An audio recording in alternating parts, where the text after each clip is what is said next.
Salam sejahtera Malaysia, denyut nadi suara rakyat bergema di channel ini.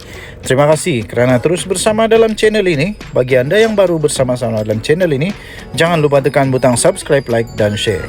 Sekali lagi, denyut nadi suara rakyat bergema di channel ini. Berita seterusnya. Salam sejahtera Malaysia, denyut nadi suara rakyat bergema di channel ini. Selepas Sanusi berkaraoke dikecam hebat oleh netizen, ahli politik, ahli akademika yang bukan ahli politik, yang hanya melihat politik biasa-biasa, orang biasa, orang kampung, orang bandar, semua pun rasa lucu pun ada, rasa meluat pun ada, rasa hairan pun ada, banyaklah. Tiba-tiba muncul pula orang besar daripada PAS yang cuba untuk membantu Sanusi, backup lah payung Sanusi. Dia kata apa? Sanusi punya cara berdakwah yang lain lah. Dia ada cara dia yang lain untuk berdakwah. Tapi kenapa mau berdakwah dengan karaoke di TikTok? Tapi itu mungkin cara dia lah. Jadi kemudian timbul satu artikel baru daripada Harapan Daily 15 Januari. Lucu. Dia kata tajuk dia, mungkin pertahan fitnah juga satu cabang dakwah PAS. Itu ada tanda tanya, soalan mungkin pertahan fitnah juga satu cabang dakwah PAS. Ada tanda tanya. Saya bacakan bagi anda. Pendirian Wakil Rakyat PAS, Dr. Siti Mastura, yang berdegil untuk mempertahankan kenyataannya terhadap 3 ahli DAP menunjukkan teruknya parti yang diterajui oleh Abdul Hadi Awang itu. Dr. Siti Mastura, tolonglah, kamu tuh doktor. Kamu pernah buat research, tesis. Kamu pernah buat reference, bibliografi. Pasti membuat tesis itu. Waktu saya ambil master,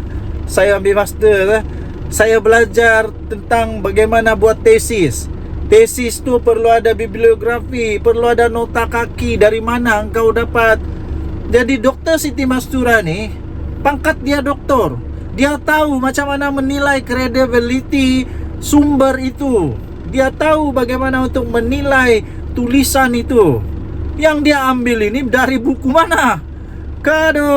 Sepatutnya kalau dia mau ambil pun sumber tersebut sebagai bahan rujukan, dia kena siasat dulu. Alamak, patut dia ambil buku sejarah yang ditulis oleh ahli akademik, bukan oleh ahli politik.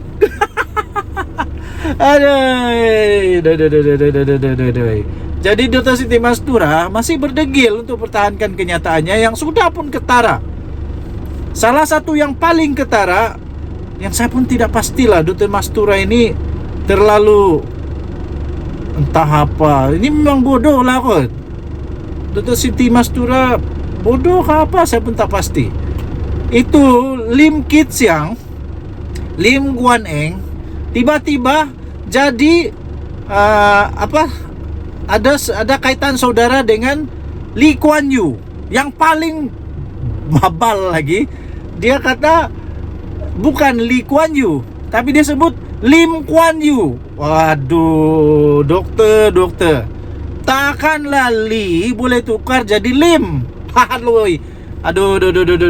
Kalau macam tu kawan-kawan saya yang selama ini dia punya Siang, nama keluarga dia Lee, bolehlah saya panggil Lim. Marah ada orang nanti. Takkanlah Mastura saya boleh tukar dia jadi Masturi.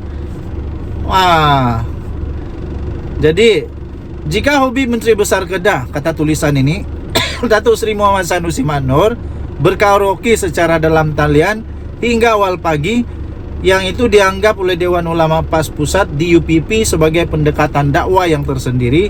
Apa pula dalil untuk Mastura ni?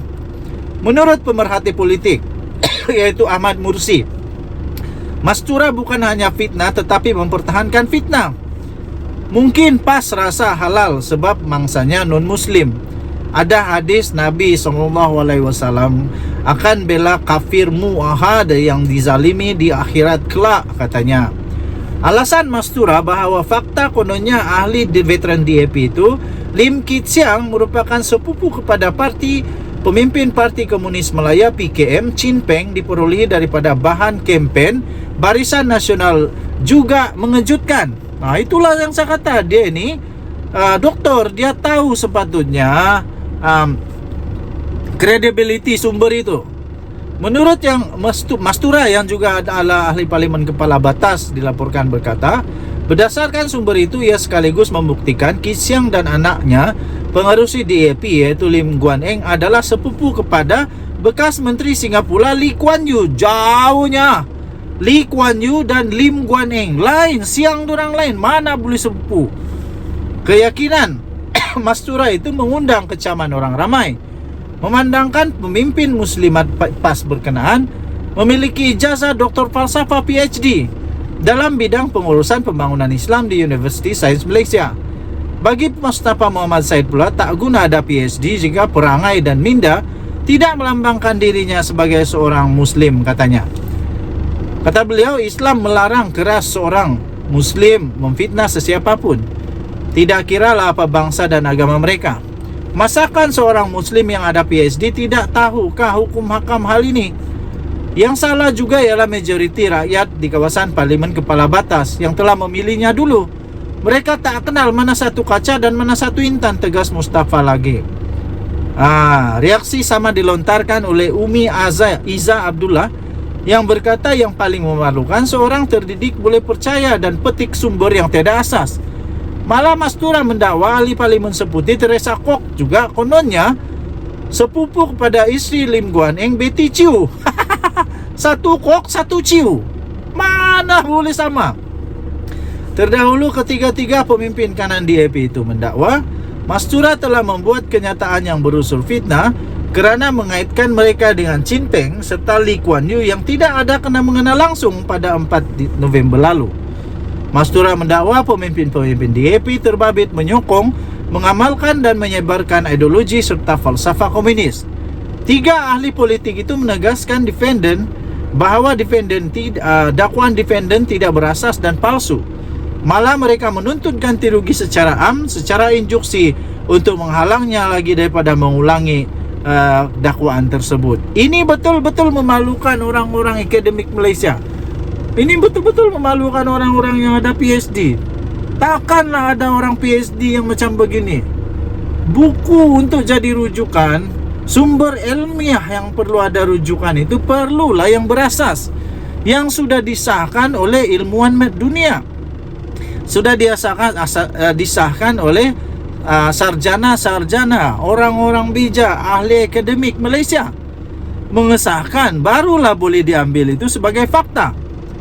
Saya pikir mahkamah tidak akan menerima sumber rujukan yang begitu. Saya pikir tidak akan menerima sumber rujukan yang begitu. Jadi Mastura memang masalah lah. Saya pikir Mastura senang, dia boleh minta maaf, dia boleh mengaku dia memfitnah, selesai. Dan ada kemungkinan Mastura juga boleh diampuni, boleh dimaafkan oleh mereka bertiga ini. Tapi ini mempertahankan fitnah teruknya. Tengoklah di mahkamah, sudah berapa banyak ahli-ahli orang-orang PAS yang kalah di mahkamah kerana fitnah. Kalau ini kalah lagi, bertambah lagi satu koleksi kalah fitnah oleh pemimpin PAS. Kita jumpa lagi, bye-bye.